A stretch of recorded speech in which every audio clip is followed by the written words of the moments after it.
We have an update for you. The Ripple v. SEC dispute is coming to a close. In this discussion, we will also talk about Tethers. Yes, Tether is criticizing Ripple. Oddly, I believe they are scared. I believe Tether is worried that Ripple will create a stablecoin for everyone. I just want to get right in since we're going to talk about that. I wish to confirm that we have covered everything. At present, Bitcoin is down 1.6%, trading at 61,273. Ethereum is down 4.39%, trading at 315, and both the US dollar and US coin are at their dollar pegs. It's awful, it's XRP. It hurts. I'm not even going to want to say it, but I will. After I finish my story, that's 49 freaking cents. Before hearing this, I could have invested in any other cryptocurrency when I first entered the market in 2017 and became a multimillionaire, but you know I trusted Ripple. I put my trust in XRP, and after, let's say, 7 years, we're up. That's a little bit bad. I am aware of it, but perhaps this bull run will be a turning point. I'm going to say that I have a lot of faith in it, and we will see an all-time high in a few months if we turn this thing around and make some incredible progress. We can see XRP eventually break its all-time high. They are an entity. If you're a collector, fanboy, enthusiast, or just a fan of Star Wars, you should definitely get yourself at least one, or even collect them all. We created a pre-sale whitelist and sold 40 units. In a matter of minutes, we gave the audience what they wanted, and it was just incredible how much they loved Star Wars. On May 1st, people will be able to access the public. The bull phase of this crypto cycle is just beginning, with the potential for millions of people to profit. I hope that describes me. I hope that describes you. Knowing how to manipulate the market distinguishes winners from losers. He's 100% here. You can observe the run-up, and the manipulation using the slight descent reveals the inbounds. I understand going back down to bring the manipulation to zero before we begin to pause and turn this thing around once more. If not, I believe that these markets are being manipulated. There is not much about you that I find objectionable, so I do not believe there is a problem. Let's just say that there isn't enough money in these markets to keep unscrupulous actors out of business. Many of the actors we have are very successful and awful. They manipulate the markets to achieve their goals, but once institutions enter the scene and a substantial amount of money, roughly $5 to $7 trillion, depending on the amount, enters the market, everything changes. Anything exceeding $5 trillion will halt the manipulation and decrease the amount of money in circulation. You're aware of these. Bitcoin, XRP, Ethereum put in any cryptocurrency asset between 90 and 95. You name it. Even 99% of the drops arrive eventually. Ultimately, money accomplishes what Dr. Huber stated. This extends beyond Ethereum, encompassing at least a portion of the hundreds of ICOs that Lubin managed at his token factory. Yes, I am aware that he refers to them as utility token creation events, UTC, rather than iOS, but let's just call it what it is. The Ethereum Foundation's consensus on pursuing Ethereum. Joe Lubin of Vitalik Buterin, they are free to do as they choose. They can attempt to manipulate this, and you know they hope to accomplish that by suing the SEC first, giving the impression that they are the good guys. If you recall, you had Lubin on stage in 2020 to 2021, and I would like clarification. Commending the SEC, he complimented me, and I won't reveal the exact amount, but, you know, how was he so proud of his work? As we all know, the SEC was actively exploring and gaining knowledge about the cryptocurrency markets, which coincided with their lawsuit against Ripple and their declaration of XRP as a security. Even though they still lost XRP because it wasn't secure, he was content with the work the SEC was doing, and they knew what they were looking at and doing. Things have changed since then. This was largely due to the two individuals who were behind him. The circumstances under which he was lending money to Clayton and Hinman no longer exist. A new administration has taken over, transforming their viewpoints. They see Ethereum as a security, and Lubin is trying to save face by championing cryptocurrency, not because he knew the SEC was after him.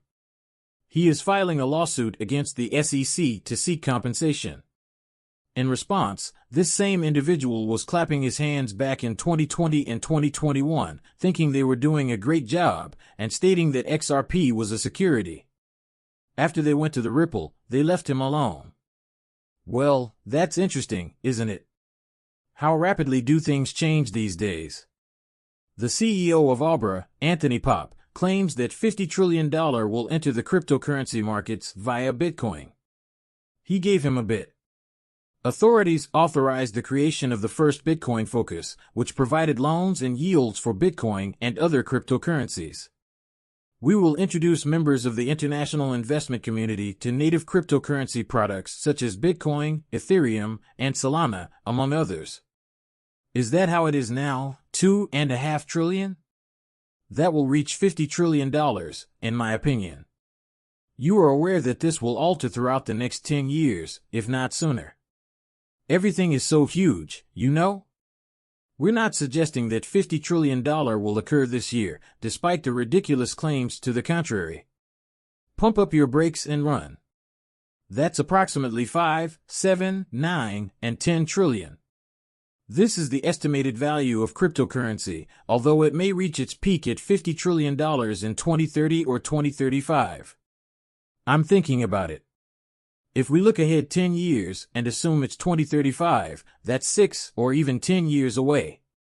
Keep in mind that 10.5 years have passed. Don't criticize the messenger. I understand.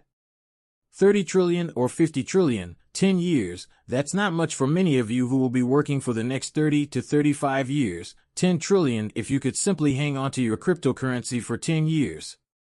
We expect this market to reach a valuation of $50 trillion, significantly increasing our wealth. This summer, Ethereum will surpass Bitcoin, according to our rules. Paul's audacious forecast. It will be fascinating to watch if the genuine Paul continues to make this forecast in light of the SEC's approach. You already know that this litigation will be messy and not proceed quickly. It's going to take a while, and Ethereum's summer will be exceedingly filthy. If you ask, I'll inform people in time. Tether has disparaged Ripple's most recent stablecoin launch. We hope the Ripple team has greater success with the new stablecoin than we have seen thus far. Not only will T's remarks age like milk, but they also carry an underlying anxiety. Tether is worried that their biggest rival, Ripple stablecoin, may give them a hint. Since they are aware that cryptocurrency won't endure for long, they will already be moving on.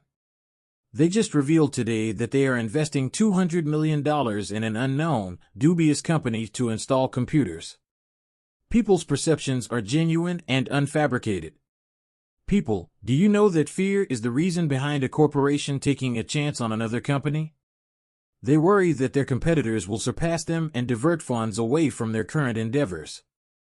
That's what we're witnessing. As a result, the only rational explanation for our belief is that the Ripple stablecoin poses a threat to the Tether. Particularly concerning is the fact that no one genuinely understands the content on the buttons. They simply print it arbitrarily, and there's no systematic auditing in place. We can observe how Ripple uses its data. In the books, they adhere strictly to the prescribed guidelines. They're going to go above and beyond, therefore, I would definitely place a wager. I'd definitely place a bet on their stablecoin. Okay, Cayman, wrath of the timeline. The court rules in the SEC case on July 13th. MIG moving SW of US codes to USDT or other approved currencies just after Ripple. April 4th, on April 22nd, Ripple will launch a stablecoin in USD. Positively, the public responds to Ripple remedies. Thus, we obtained both Ripple and the stablecoin. The SEC has filed a response to the move to strike its fresh expert materials, so we now have an update on the dispute between Ripple and the SEC. According to Bill Morgan, the SEC claims that the Fox rumor is an unexpected summary. Both evidence and ripple effects support the assertion that the financial records summary is unexpected. DC correctly asserts that Fox refrained from expressing an opinion on the potential harm to some institutional buyers, as she merely relayed the counsel's instructions. Because others achieved greater reductions. Regardless of the challenging outcome of this motion, it remains a matter of law. Note that the second party presents a compelling case on the issue of precursor injury. If you will, imagine being complete. He made money from a deal with Ripple, but he didn't direct his gains toward anyone else. That doesn't make sense. It's a joke, people. This is the case. The Ripple v. SEC case is nearly over. Everyone is aware of it. USDT is at risk from a stablecoin on Ripple's